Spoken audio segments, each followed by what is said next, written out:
Sexual harassment ਮਾਮਲੇ ਨੂੰ ਲੈ ਕੇ ਰੈਸਲਰ ਧਰਨੇ ਤੇ ਬੈਠੇ ਨੇ। ਦਿੱਲੀ ਦੇ ਵਿੱਚ ਜੰਤਰ ਮੰਤਰ ਦੇ ਵਿੱਚ ਲਗਾਤਾਰ ਉਹਨਾਂ ਦਾ ਧਰਨਾ ਜਾਰੀ ਹੈ, ਜਿਸ ਨੂੰ ਲੈ ਕੇ ਇੰਡੀਅਨ ਓਲੰਪਿਕ ਐਸੋਸੀਏਸ਼ਨ ਦੀ ਪ੍ਰੈਜ਼ੀਡੈਂਟ ਪੀਟੀ ਊਸ਼ਾ ਨੇ ਬਿਆਨ ਕਰਕੇ ਕਿਹਾ ਕਿ ਸੈਕਸ਼ੂਅਲ ਹਰਾਸਮੈਂਟ ਨੂੰ ਲੈ ਕੇ ਇੰਡੀਅਨ ਓਲੰਪਿਕ ਐਸੋਸੀਏਸ਼ਨ ਵੱਲੋਂ ਇੱਕ ਕਮੇਟੀ ਬਣਾਈ ਗਈ ਹੈ।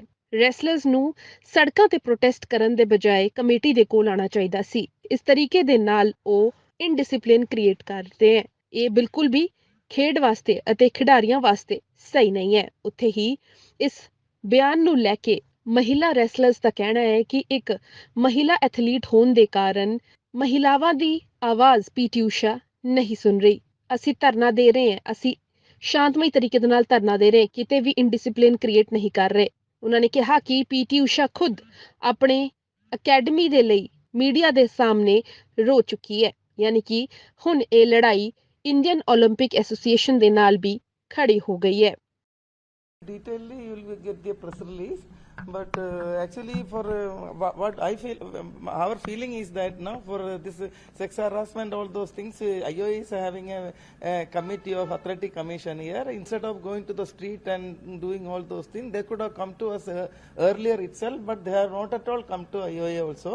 But still, because all those things from government and thing, they suggested us to do the ad hoc committee. We already have named two.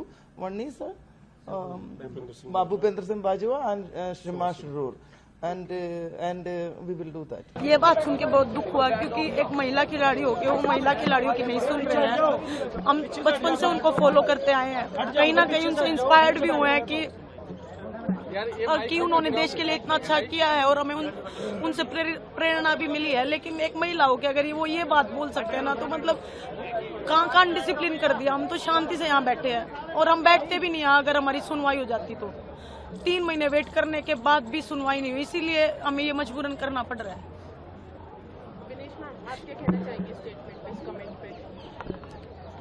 देखिए, पहले तो हम संविधान अपने हिंदुस्तान के संविधान में रहते हैं, हम स्वतंत्र भारत के नागरिक हैं और हम कहीं भी जा सकते हैं, आ सकते हैं। लेकिन अगर सड़क पे बैठे हैं तो हमारी कुछ मजबूरियां ही रही होंगी। किसी ने हमारी नहीं सुनी, चाहे स्पोर्ट्स मिनिस्ट्री है, चाहे IOA है।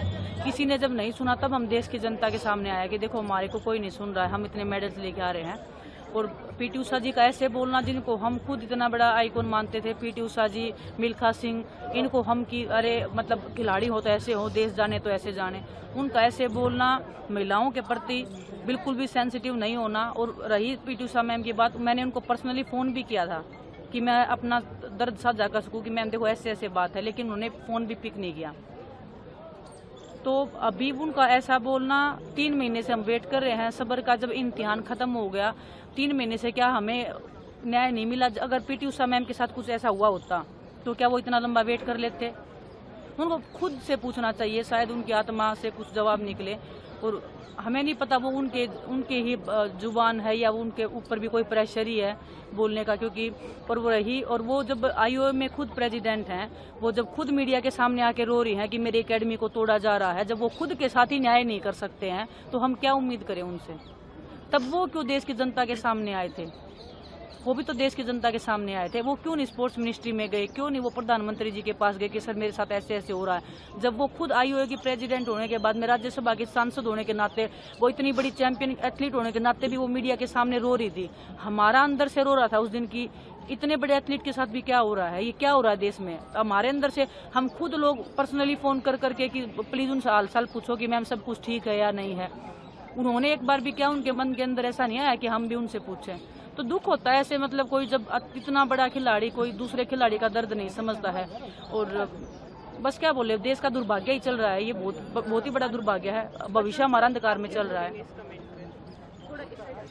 देखिए, काफ़ी दुख होता है ऐसी बातें जब पीटी ऊषा मैडम ने बोला है, क्योंकि वो खुद एक महिला हैं और उसके बावजूद वायु के अध्यक्ष भी हैं और राज्यसभा सांसद भी। अभी विनेश ने बताया कि उनकी खुद की जब एकेडमी को तोड़ा जा रहा था, क्योंकि मैंने आपके माध्यम से ही पता चला कि वो बोल रहे कि देश की जो गरिमा उस पर दाग लग रहे हैं, ऐसे रोड पे बैठे हैं।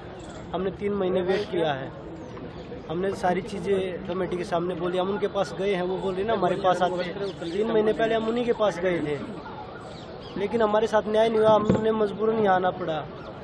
क्योंकि 3 महीने में क्या किया, उनके सोर्सेज चल रहे हैं हर जगह तो कि भाई सोर्सेज ये बोल रहे खिलाड़ियों ने कुछ नहीं बताया, ये तो निर्दोष है। वो दोबारा से फेडरेशन को रन कर रहे हैं।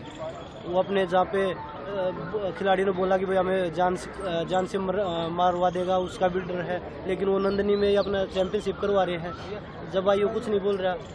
जो उनके फेडरेशन के जो सेक्रेटरी थे तोमर जी, उनको सस्पेंड कर रखा, वो मेडल सेरेमनी कर रहे हैं लड़कियों की, तब कुछ नहीं बोला जा रहा। अगर खिलाड़ी अपने हक की आवाज़ उठा रहे तो उनको अनडिसिप्लिन बोला जा रहा है।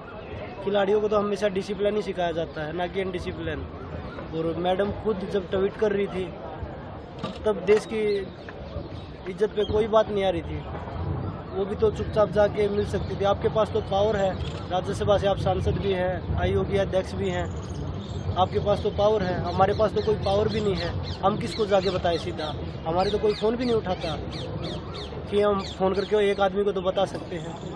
खेल मंत्री जी बोल रहे कि हमने 12 घंटे खिलाड़ियों से बात